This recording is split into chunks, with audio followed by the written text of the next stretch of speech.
For the past examination, you remember we had completed simple interest, but that was not the end of the chapter.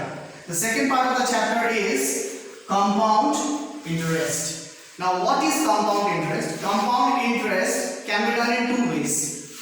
I have already solved question number 1 from your textbook of page number 133. Now, in this, you remember, if they had asked me, here also the question is similar.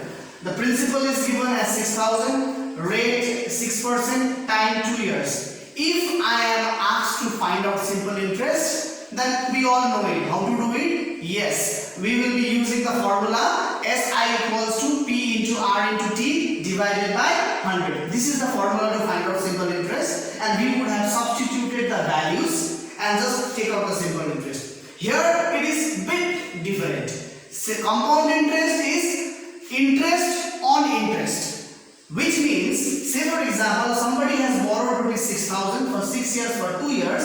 That means interest or the interest has to be calculated year by year. That means for 2 years it is 1 plus 1. If it is 3 years, it will be 1 plus 1 plus 1. So first I am teaching this sum without using the formula. Okay. So I put the formula SI equals to P into R into T divided by 100. Then what I do?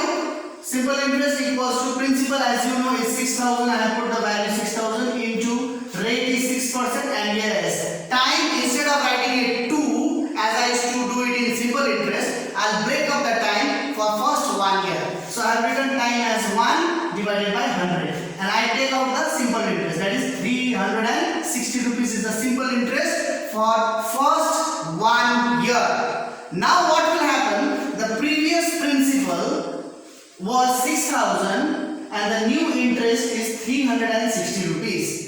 So this 6,000 and this 360 altogether becomes 6,360. This is the new principal. Here that means what happens? I was charged interest on the principal, and now I have to pay interest on the interest charge. What it means was, initially it was 6,000, now the new principal became 6,360 by adding the simple interest of first year. Now this 6,360 is the new principal.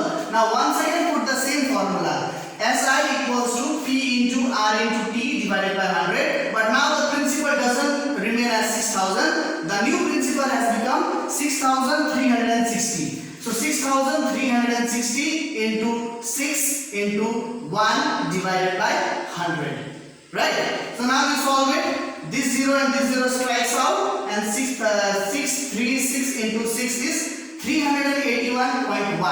This is the new simple interest for the second year. Now the compound interest is the previous simple interest, the last year or the first year simple interest, plus the simple interest of this year. So that is, I have written it here as CI. CI means compound interest is equals to SI1 plus SI2. So SI1 is my 360, my SI2 is my 381.6, that is 741.6. This is the solution of compound interest without using any formula. The formula which you already knew it from before, one single formula, that is SI equals to P into R into T. But this is a bit time consuming matter. Why is it time consuming? Here the rate is just 2 years. Sorry, the time is just 2 years.